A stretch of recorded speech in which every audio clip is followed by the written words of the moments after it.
And welcome to, I'm losing count of the hours already. This is hour 4, I think, of our charity drive for Engineers Without Borders. And sadly, Pumpkin's not with us right now. He'll be along later, but joining me anyway, please welcome back. I can't remember the last time you were on the show, but welcome back, Sarah. Welcome. Hi.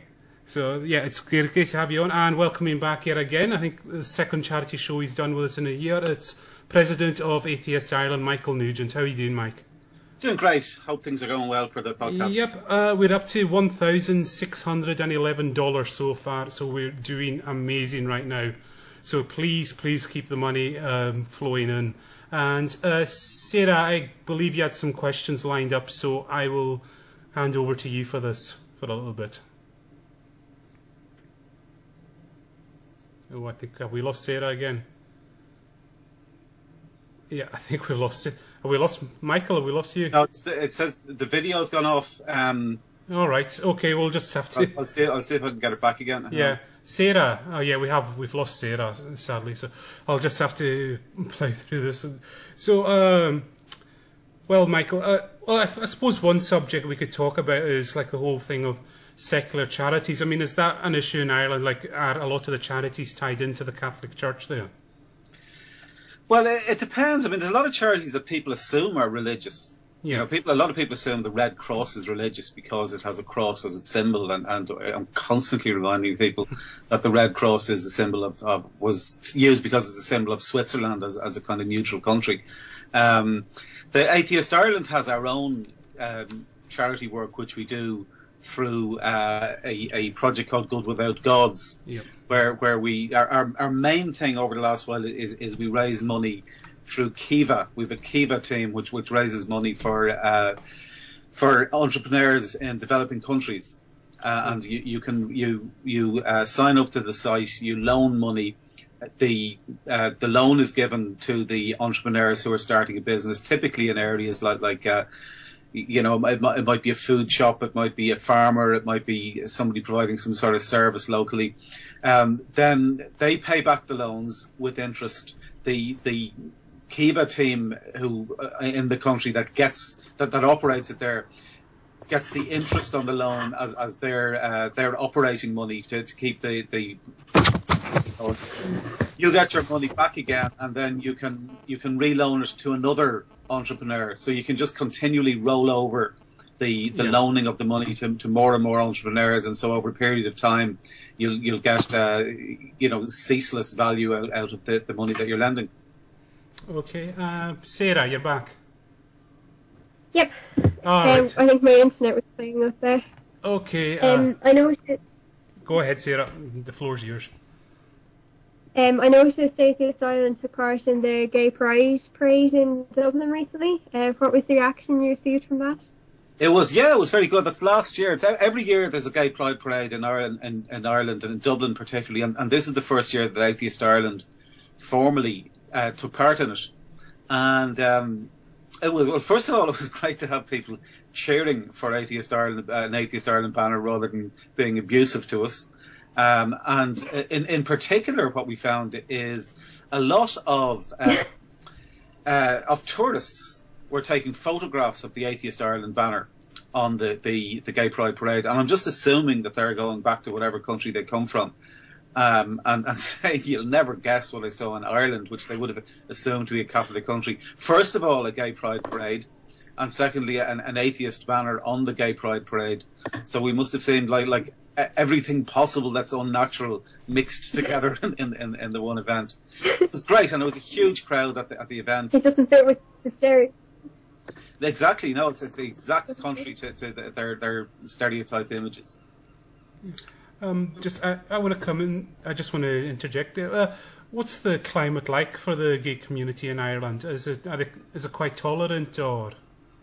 Yeah, it's come on a lot. I mean, it's now pretty much unacceptable to overtly discriminate against gay people in Ireland. Yeah. And that's, you know, even in my lifetime, I remember Senator David Norris, who is an Irish politician. He was the first openly gay candidate to be elected to the Irish Senate some decades ago. And he's the person that's generally credited with making homosexuality legal in Ireland. It was illegal. He took a court case. This is you're going back to the 1970s now. He took a court case saying that it violated his human right to family and private life and freedom of conscience and belief. He was defeated in the Irish courts. He brought it to the European Court of Human Rights, and they said that the Irish government was violating his human rights.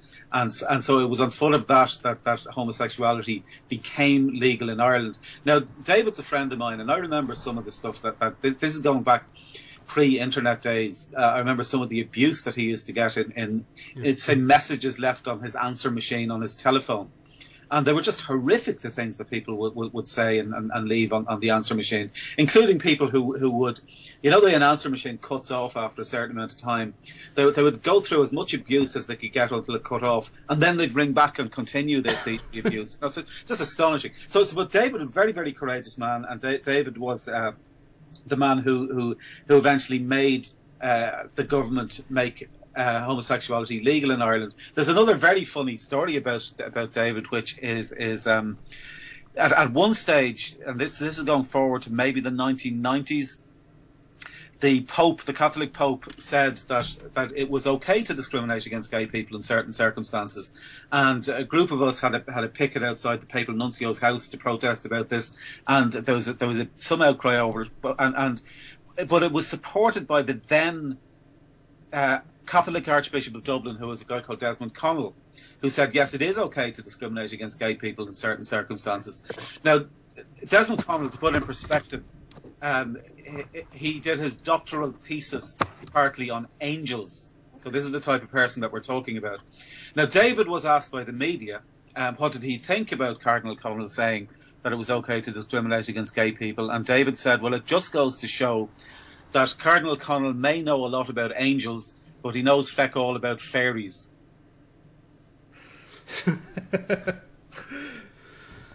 So since then, it's moved on considerably. It's now pretty much unacceptable. In the same way as if you look at opinion polls in America, that ask the question, would you vote for an otherwise well qualified candidate from your own party if they happened to be, and then it listed things, gay, Jewish, black, a woman, an atheist, etc.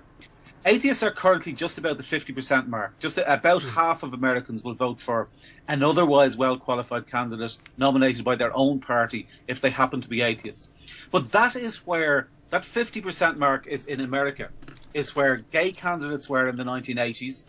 It's where black candidates were in the 1960s, and it's where women candidates were in the 1940s. And all of those demographics are shifting up and becoming more and more acceptable. And I think that's what's happening here as well. And I think that there is a parallel with the atheist advocacy that we're involved in, that we're probably in Ireland about 10 or 20 years behind where the gay community is in terms of it being considered to be unacceptable to discriminate against us. All right, Pumpkin, are you there? I am. I'm very, very sorry about that. Some family issues have come up. Right. So I'm a little bit pissed off, but I'll try and contain it as best I can. Okay. My sincere apologies for coming in so late, guys. I hope you're not pissed off with me. Take my advice. Never, ever, ever do any kind of money deal with people in your extended family. Right. I'll leave it at that. All right. Well, Pumpkin, seeing as you just come in, I'll let you have a question. I haven't really been keeping track because I've just dropped back in there now. But or whatever you had prepared. I'm not sure if you have had this question in the past, but what do you see of... I know a lot lately it's getting to the stage where parents are being a bit more active in the religious intake of their children. Like, I have seen a lot lately where people will question whether or not there can be very religious activities done with their child. But what do you think when a school like the one I used to go to hires in someone to do a sex ed talk who has a history of talks in America that talk about abstinence only with a highly religious slant? What do you think about getting someone like that in from abroad? Well, obviously it shouldn't have, regardless of whether they're abroad or not. If you're talking about primary schools, I don't think it should happen. It was secondary school, sorry, I should have clarified. Okay, in secondary schools, I would have a slightly different perspective on secondary schools to a certain extent, certainly in the later years of secondary school, where students are sort of on the transition to becoming adults.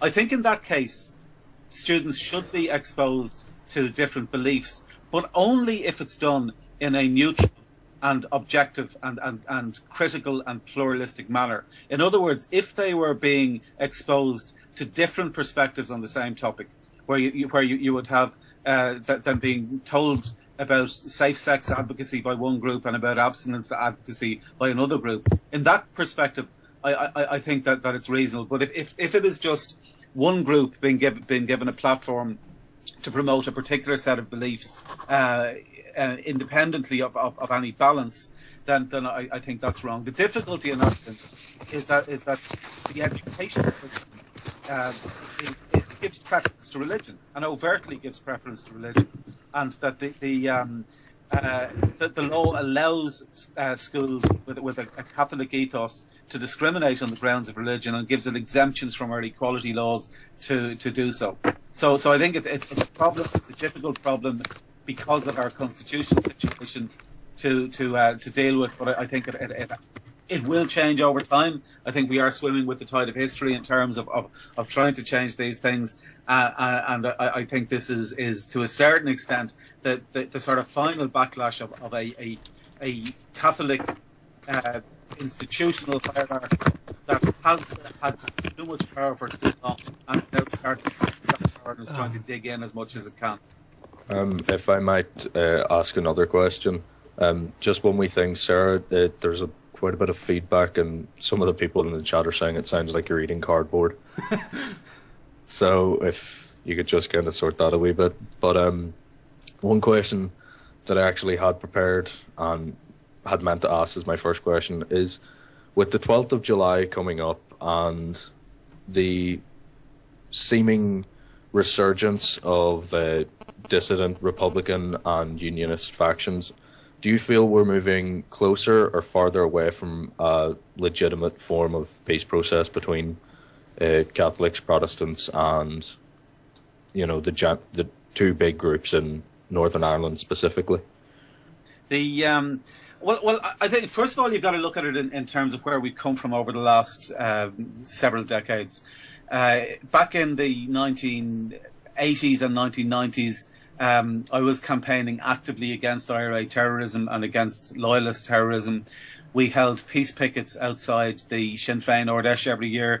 We held a protest outside the UDA headquarters in East Belfast. We did things like arranging collections of flowers and condolence cards from people in the Republic of Ireland to bring to the sites of particularly bad atrocities in Northern Ireland, regardless of which side they came from. If they were coming from if it was a place where Republican terrorists had killed had killed Protestants, the message that was that that these people aren't doing this in our name. And if it was a case that loyalist terrorists had killed Catholics, the message was that those of us in the Republic have not forgotten about what's happening there, and that we're working together to try to bring about a peaceful future for Northern Ireland. So from that perspective, I think we've got to recognise that we've moved on a long way, where people generally had to look under their cars to see if there was a bomb there, where people generally had to be afraid of going into the city centre, and so that progress has to be recognised. Now, the second part of it is, unfortunately, the peace process and the political institutions that have been put in place on the basis of the peace process institutionalised sectarianism, but by making politicians register on the basis of which side of the divide that they are on, and in doing so also squeezes out the middle ground of people who don't want to identify primarily as a nationalist or a unionist. Thirdly, I think the fact that there is less overt terrorism makes it almost safer to be overtly sectarian, and can increase casual sectarianism in a way that was almost hidden or kept in check by the different type of sectarianism that was happening when it was accompanied by regular ongoing murders. But I do think you're right that there is a danger of it starting again. I don't think it's going to reach the stage of public support that it did have on either side of the divide. Back in the 1970s, 80s, and 90s. But then again, even one person being killed is one too many. So I do think that it's very important that people stay on board on that issue and highlight the fact that we need a democratic, peaceful society that is based on just recognising everybody's right to believe what they want, but nobody's right to impose their beliefs on others, certainly not through the barrel of a gun. One little minor addition to that would be, I've in a nearby area to me, there's a small paper called the Tyrone Times, and they recently were delivered bullets in the post and a message saying, basically we represent some unionist thugs who have heard concerns from people living near a park in Moorestown saying some foreigners are being a bit loud and boisterous, so if they show up in the park again, we're just going to shoot them. I've noticed lately there seems to be a lot of slant between rather than it just being Catholic and Protestant and the two sides locking horns, there seems to be a growing middle group of people who don't belong to either foreign nationals, atheists. I know there is violence in my local area against LGBT community members. So do you think, I suppose what I'm asking is, do you think we might end up having a shift where it goes from Catholic to Protestant to Catholic, Protestant, and everyone else? It's possible. First of all, I wouldn't be... And apologise, I know this is really bad question asking. No, it's fine. No, it's fine. I'm quite happy to discuss this. I think it is a danger, but I think we have to combine recognising how far we've come. With being... with staying on top of making sure that it doesn't get back to that again. Now, the bullets in the post, I have a lot of sympathy for that, because when I was campaigning against terrorism back in the 80s, myself and my late wife had some bullets put through our letterbox. And our feeling at the time, now I don't want, I'm not familiar with the situation that you were in Tyrone with regard to that incident, but our feeling at the time was that the type of people who drop bullets through letterboxes are less likely to be actual terrorists and more likely to be thugs who think that they're terrorists. Now, I would still caution people to be to be careful and to get the police to act on those issues. But I think we have come on a lot, and so I think we can be optimistic rather than pessimistic that we can deal with the small resurgence that is starting to show at the moment. Okay. Well, thanks for asking those questions. I know they were answered asked in a somewhat haphazard way. Yeah, no, it's fine. That's fine. Sarah, do you have anything you'd like to ask Mick? Oh, hang on. I think I've figured out my video thing here. I think that video is working now. Is it? Hold up. Sorry. Just. Oh no, I think it's coming through now. Okay. We can see that lovely green screen. Exactly. Yeah. Patriot you. Yeah, I couldn't find a red, white, and blue one.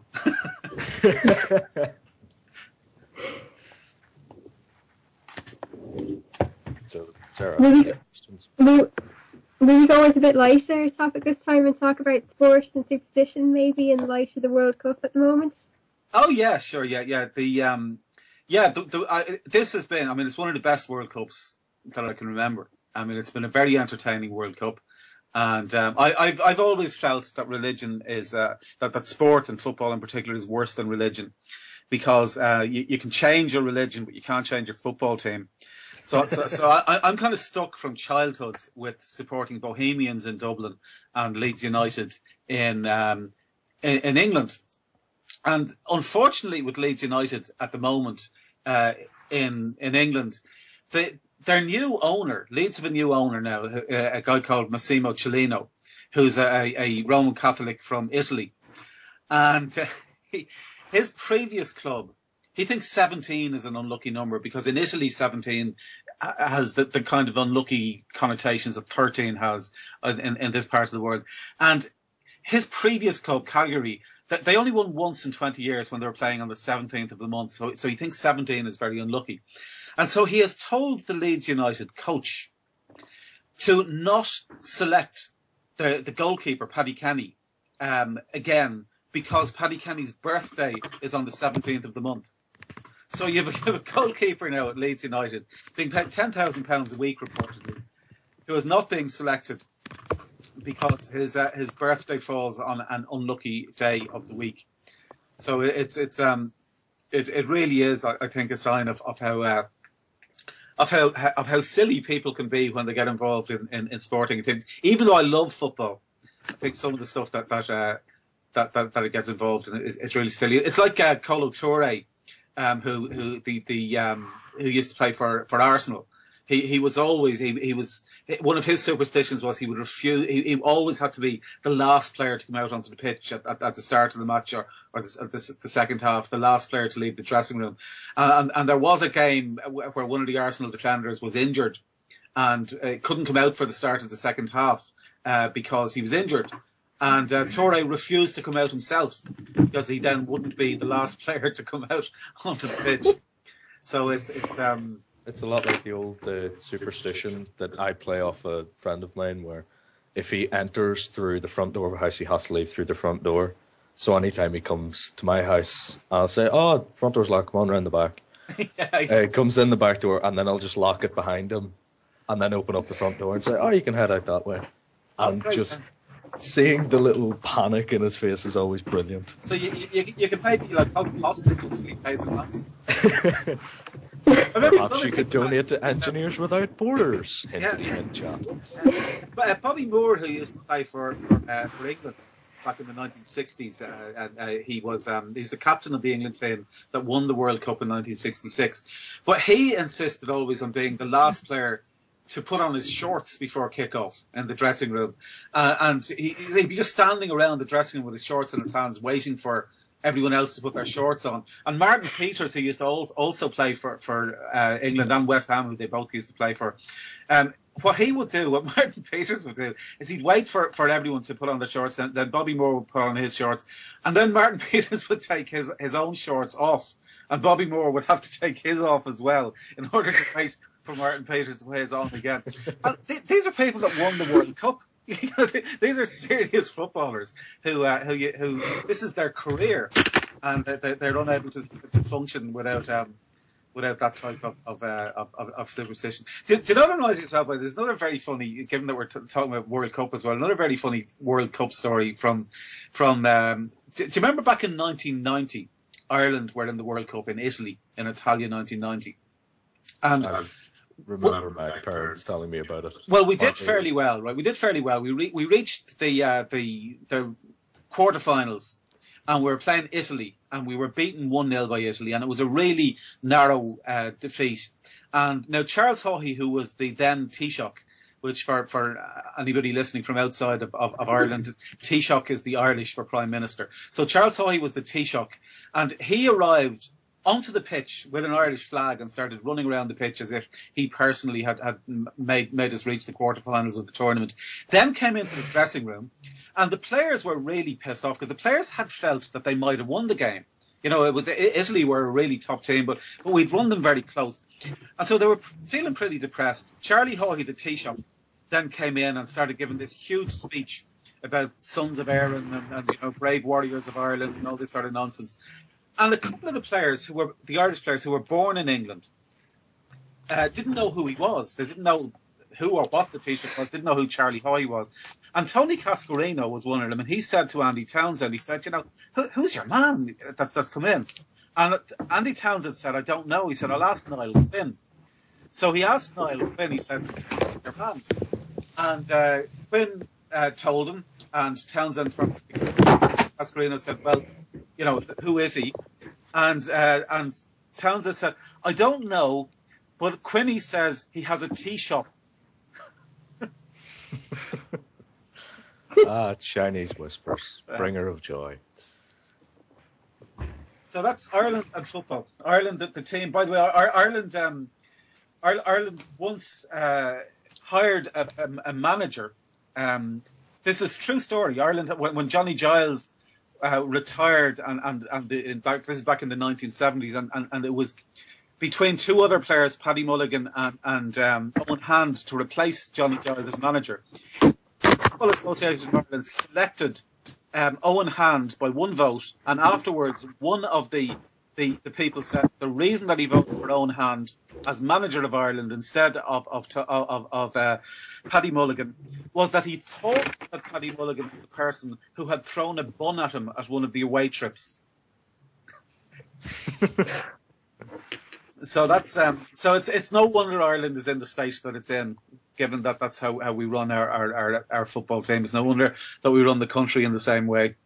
I will always remember the video of, I think it was Bertie O'Hearn in reference to the Tea Party in America, and he goes on this fairly impassioned speech, and he's saying, I love, it's a shame that, all of these Americans who would love to work over here are being pushed down by the Tea Party and so forth. And then he just jumps in with, because a bunch of ignorant bastards. And you would not find that in any Parliament building anywhere else. Yeah. Yeah. Well, I remember Charlie Haughey now used to be great in Parliament in terms of, I completely disagreed with all his politics. But he was asked once in Parliament, this was the time that pirate radio stations were rife in Ireland. And he said that his government was committed to closing down the pirate radio stations. And he was asked in Parliament by another member of Parliament, how can the Taoiseach reconcile his statement that he wants to close down pirate radio stations with the fact that his own government ministers are appearing on these pirate radio stations every day? And he stood up, and his one sentence reply was, "I don't know how it is possible to appear on radio." Oh, jeez.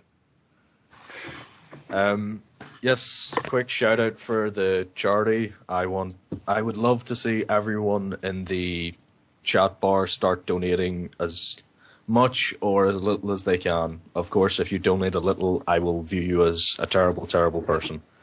So start putting your donations into Engineers Without Borders. They are fantastic people.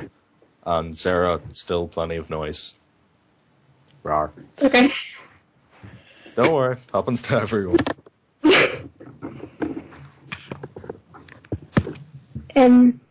Do you want to give the next question?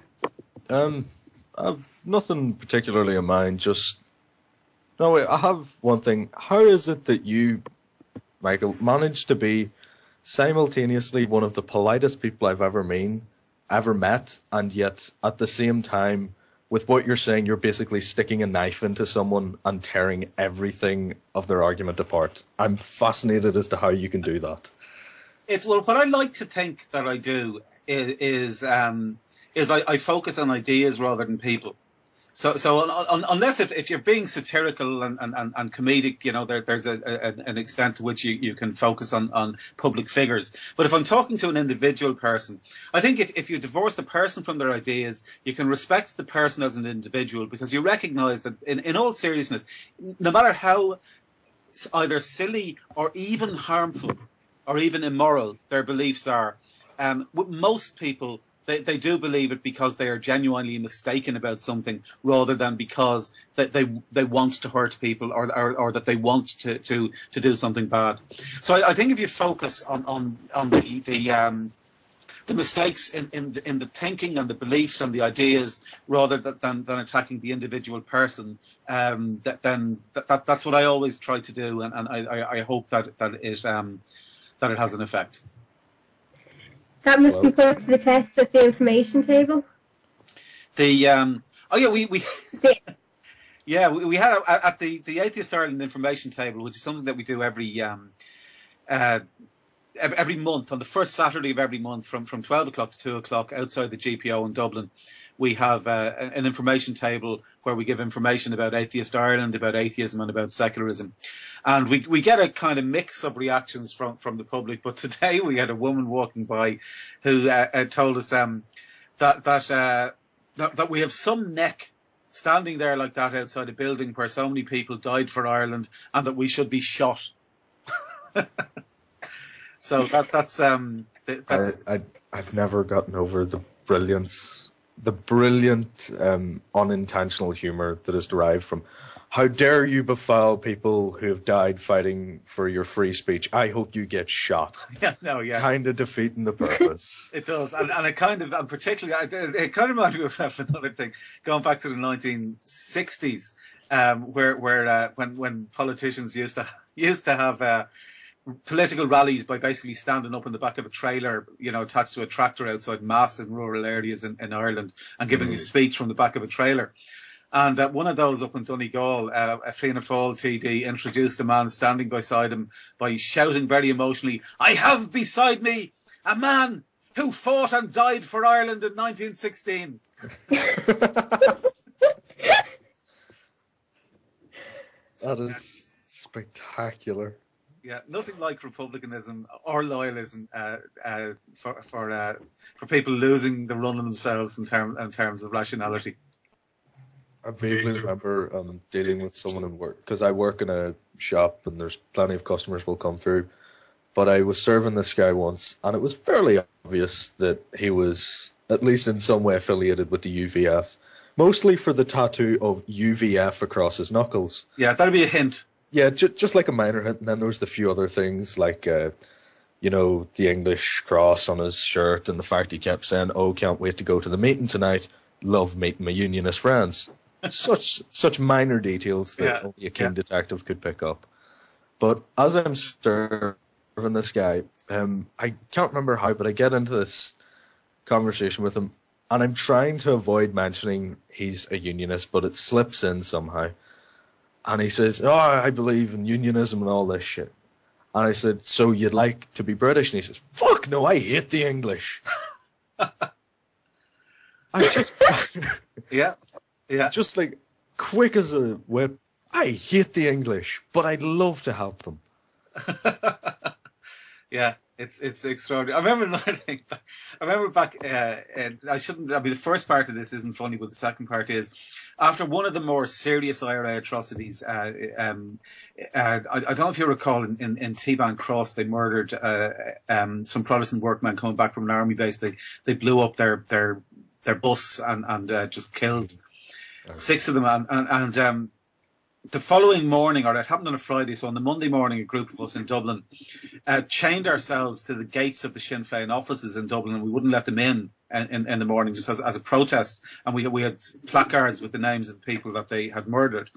And one of the first Sinn Féin person to arrive started threatening us and telling us that, he'd sort us out and he'd have us moved. And there was a policeman across the road, because we had told the police what we were doing. So he said that he was going to get the policeman to move us for trespassing. And he was walking across the road, and he was halfway across the road to tell the policeman to move us. And one of the guys with us shouted over at him, "Collaborator, informer."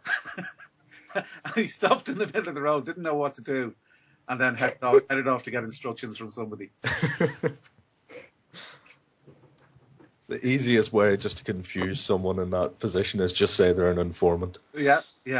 It's like back in the earlier part of the Troubles, the IRA used to use condoms as part of the protective timing. I've heard about this, yes. And some of the IRA members were opposed to using condoms on moral grounds. "I'm quite happy to build a bomb that could kill or maim many people, but I swear if you put another rubber Johnny on it, I quit." Yeah. So it's well, seriously, it's amazing how far we've come on since then. Oh yeah. I genuinely remember people saying, this will never end. It'll go on forever.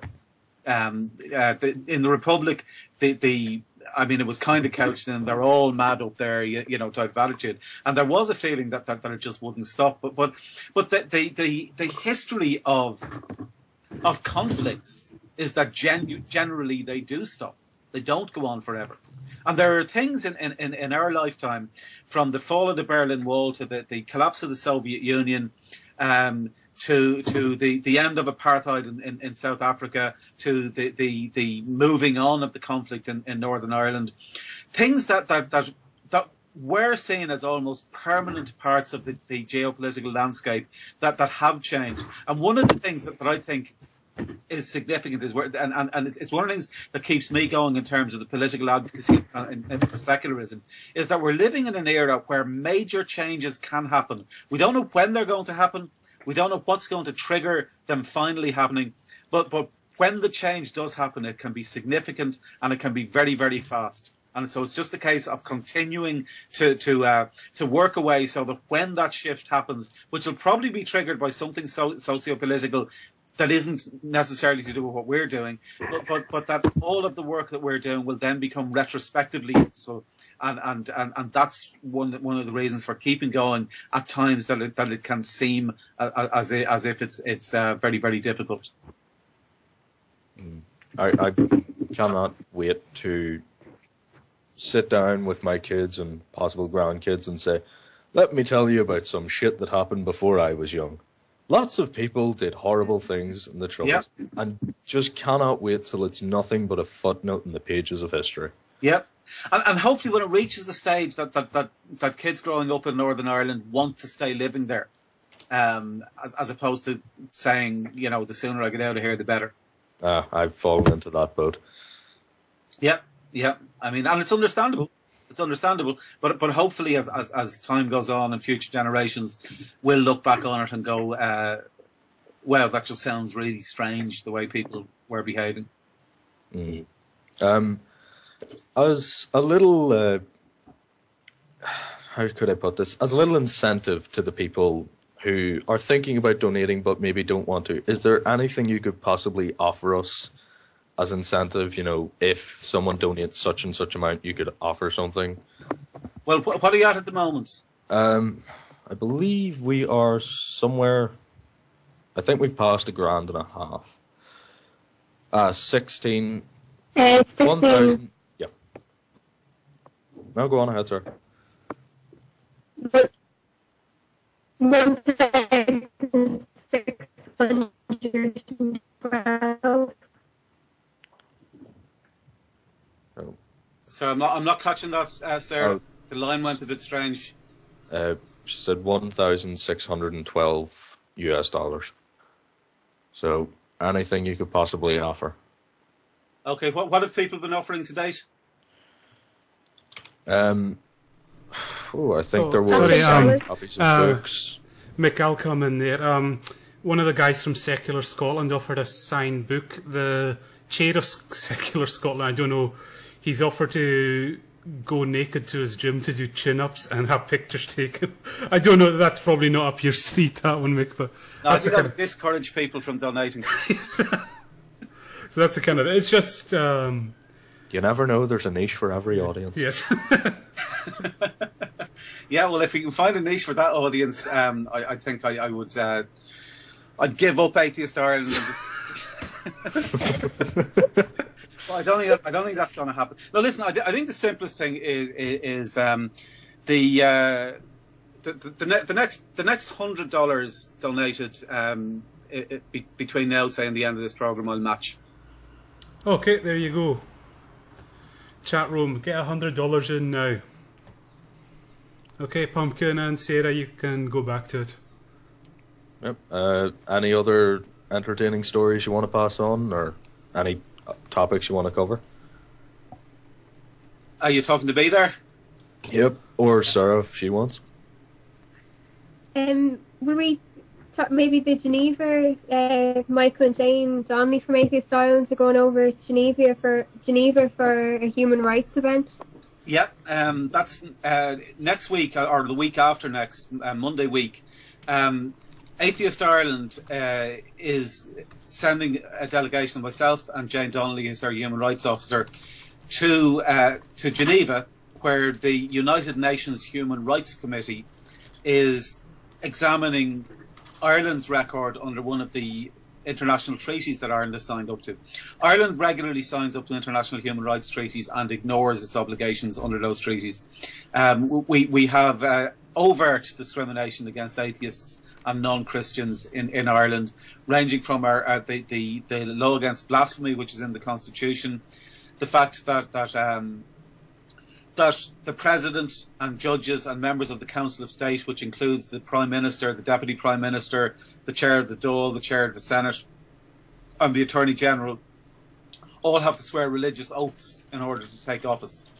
The education system is run in such a way that that schools are essentially state-funded private bodies that are run in accordance with the ethos of the private bodies, which in almost all cases is either the Catholic Church, which is over 90% of them, or other churches are most of the rest of them.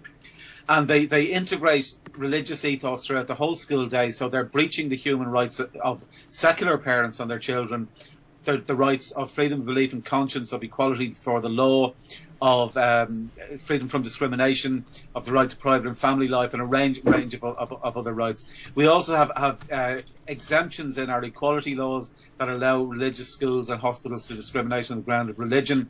And we have a range of laws, including the new Civil Registration Act, which discriminates against atheists by giving more favourable treatment to religious groups and to humanist groups than to atheist groups in terms of solemnising marriages. So Ireland will be being asked. This is something that would have been happening anyway. It happens every 5 years or so, or whatever. The last one was 2008, so however many years that is. Ireland is asked periodically about how it is keeping to its obligations under these treaties. And so this year, Atheist Ireland is going to be going over as part of the process. Now, we don't get to contribute directly to the questioning of Ireland, but we can meet beforehand with the Human Rights Committee, the United Nations Human Rights Committee, and suggest to them questions that they should ask the Irish delegation. We've also sent them a written submission that outlines all of the ways that Ireland is both breaching its obligations and also ignoring the requests by the United Nations Human Rights Committee to keep its obligations. So it's part of the process of keeping the government on its toes. One of the things that we find about politicians in Ireland and also in a lot of countries is while they will, be happy to get away with a lot at home because they're used to it and the population know what they're like and so on, when they're abroad, they like to create the impression that they're a modern democracy that respects human rights, and so we'll be over there trying to keep pressure on the Irish government to keep our treaties. Sounds like a plan. Good luck with that. It's a difficult thing, and it can seem like most of the time nothing happens. Most of the time in these things, it's just part of a process. But that process on an ongoing basis is gradually moving things towards a more democratic and pluralist and secular society. We used to be a Catholic country.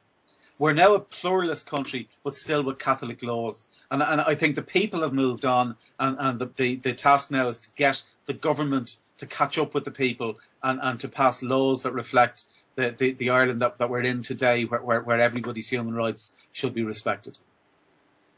Is it an issue that governments the governments here might avoid going towards in case it creates a bit of a discontent within voters? Yeah, I think what it is, Sarah, is there's a saying about which is primarily about civil servants, but it can also be applied to Irish politicians in this context. It's a rule, an unspoken rule, which is if it is not necessary to take a decision, then it is necessary to not take a decision. And I think that's what they do. They will just refuse to take a decision until they absolutely have to, until they're forced into doing it. Because if they take a decision and they upset people, then they have to placate those people, and they would rather just keep things as steady as they can rather than upset anybody. So I do think that it will change. But like the David Norris case we were talking about earlier, I think that when we get judgments against Ireland at these international either courts or international treaty monitoring bodies, that helps some of the politicians to be able to take action and say, well, look, we're being forced to do it by those guys over there in Europe.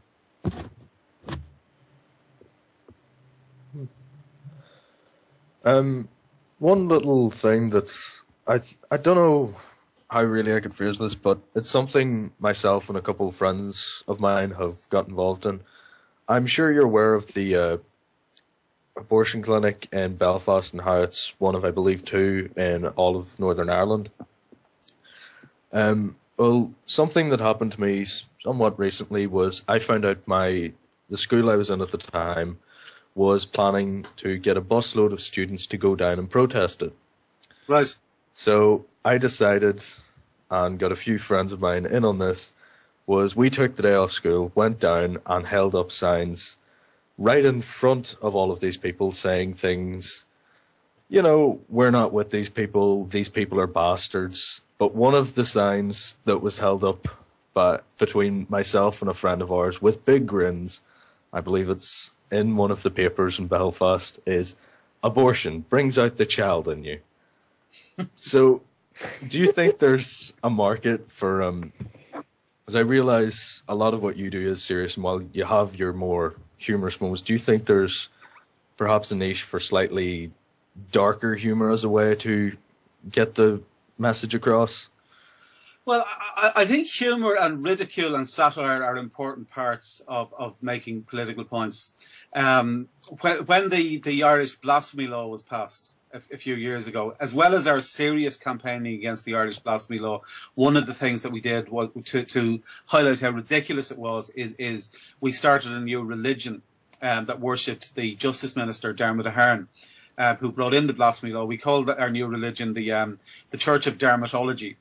And our beliefs as the Church of Dermatology were that Dermot Ahern created the world out of nothing, that ice cream wafers are literally the body of Dermot Ahern, and like the Mormons, we have magic underpants. So I think things like that, in terms of using satire to highlight how ridiculous positions are, is a very useful part of political campaigning. Another example of that in terms of abortion, and this is going back to the 1990s. There was a book being sold in the 1990s in Ireland called "Closed: 99 Ways to Stop Abortion," and it was by an American who's still called Joe Scheidler, who's still currently involved in funding some of the anti-choice activities in Ireland from America. And this book was a book about how to disrupt the work of abortion clinics in order to stop them from functioning effectively.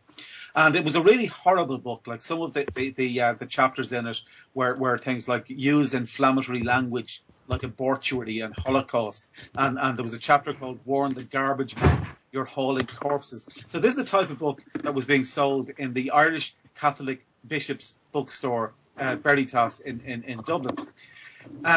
And it also included a chapter on how to disrupt the work of abortion clinics, and the way that as a part of how to do that, it suggested that... Sorry, Michael, Sarah, can you mute for just a wee minute? The background noise is getting really bad. Thank you. Sorry about that. Okay, now what this book did is it suggested, as part of how you would disrupt the work of abortion clinics, this was an American book, you get on their mailing lists. This is pre-internet days. Get on their mailing lists, and then you know what they're doing, and then you'll be able to disrupt what they're doing. And so it gave a range of a list of names and addresses of abortion clinics or abortion advocacy groups in America, so that you could get on their mailing lists, so that you could disrupt their work. Now, this was back in before the X case in Ireland. The Constitution made it illegal to give information about abortion, and it was illegal to give people information that would assist them in getting an abortion.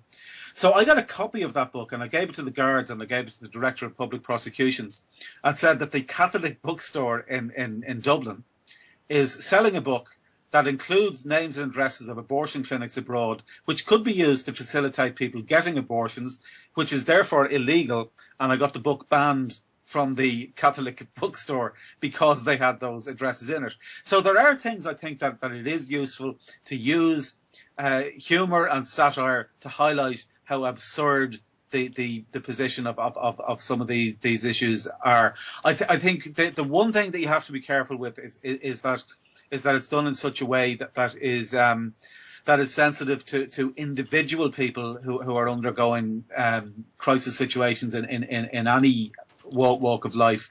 But once that's taken into account, I do think that it is that humour is very important.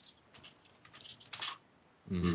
It reminds me of another thing. One of my favourite cartoons in the Irish Times in the 1980s. It was by Martin Turner in the Irish Times, who recently, by the way, had a cartoon banned by the Irish Times about the Catholic Church. But back then, it was after the first divorce referendum was defeated in Ireland, so divorce was still unconstitutional. And it was in the 1980s, so it was around the time of the Ulster Says No campaign about the Sunningdale. It wasn't Sunningdale, it was coming up to the Good Friday Agreement, but it was the Anglo-Irish Agreement that Gareth Fitzgerald had arranged with Margaret Thatcher. So the Ulster Says No campaign was on against that. Around the same time in the Republic of Ireland, the referendum to allow divorce was defeated. And so Martin Turner had a cartoon of a kind of an Ulster, an orange man, the stereotype orange man with the bowler hat and the sash and the gloves, and a stereotype sort of Paddy character, with Wellington boots and a cap and looking like a Paddy character, with their arms around each other, kind of smiling into camera, so to speak, in the cartoon. And the Ulster Unionist had a big rosette on him saying, the caption was "United Ireland at last." And the Ulster Unionist character had a big rosette on him saying, "Ulster says no." And the Paddy character had a big rosette on him saying, "So does Munster, Leinster and Connacht." So it's I think humour can cut through a whole load of philosophical debate very, very effectively. Yes, and I'm afraid you're going to have to fork up that $100 because we actually have raised it. Excellent, happy to do so. If you email me the bank account and I'll get that to you once I go off air here. Actually, I won't do it once I go off air, because once I go off air, I'm going to be watching Holland against Costa Rica. But when Holland against Costa Rica is over, I'll do it then. Yeah, it's just down in the Skype. It's been posted by Cal, so lovely. Okay, want to have a blast at it? Okay, and best of luck with the whole project. I mean, it's a really worthwhile project. Mm. Thank you for coming online. Yeah, no problem. I'm just checking here now to see where that thing is. Hang on, John Road debate. If you feel like you're having trouble remembering your card details, just say them over the internet, and it will really help. I'll do that. Yeah, and also I'll give you my date of birth and my height and my eye colour and anything else. Well, Pumpkin's the Prince of Nigeria, don't you know? So you own that. Oh yeah, I'm your long lost Nigerian deposed prince cousin. I'll just need your bank account details so I can send you some money. Yeah, I'll do that, and I'll do everything, and also I'll do everything short of doing a naked gymnastic routine. Which might be useful for identifying me, but only in very limited circumstances. Yeah. There's that man. I'd recommend that play anywhere. Yeah, there was just there's 2 minutes left, and I wanted to just ask you about, there was one specific interview I heard you on recently, Michael, and it was regarding the confession booth. And because I remember you said that was quite a disturbing interview to do. I can't remember what what was going through your head when you were listening to what that guy was saying? Because I was just stunned that someone could think like that, Yeah, it was astonishing. For context, it was a Catholic priest who was saying that he wouldn't report child abuse or child rape if it was, he wouldn't report it to the police if he heard it in confession, and he said that it was because everything that he heard in confession, it was as if he had never heard it.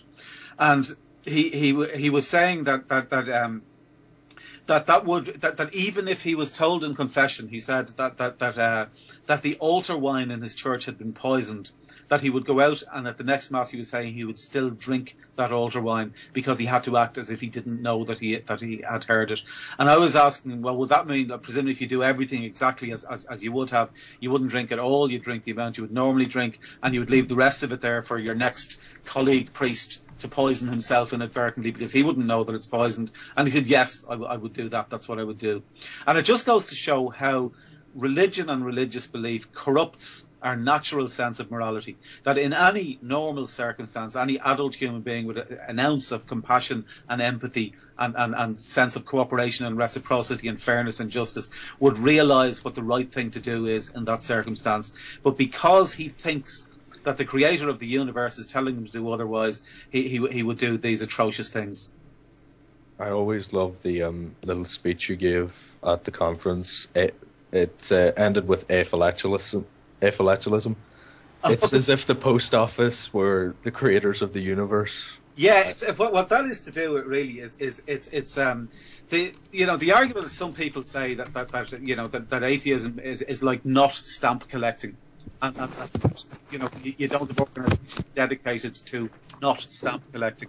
And my argument was, yeah, in an ideal world you're right, but if you had a society where people believed that the post office created the universe, and believed that you had to check your stamp collections before you decided what was morally right, then you would have an organisation set up to oppose stamp collecting or not stamp collecting. Yeah. And on that note, I think we have to do the wrap up. Lovely. Okay. Well, listen. Thanks very much for having me on, and best of luck with the rest of the fundraising. Yep. Thanks a million, Thanks for coming on. Okay. Cheers now. Bye.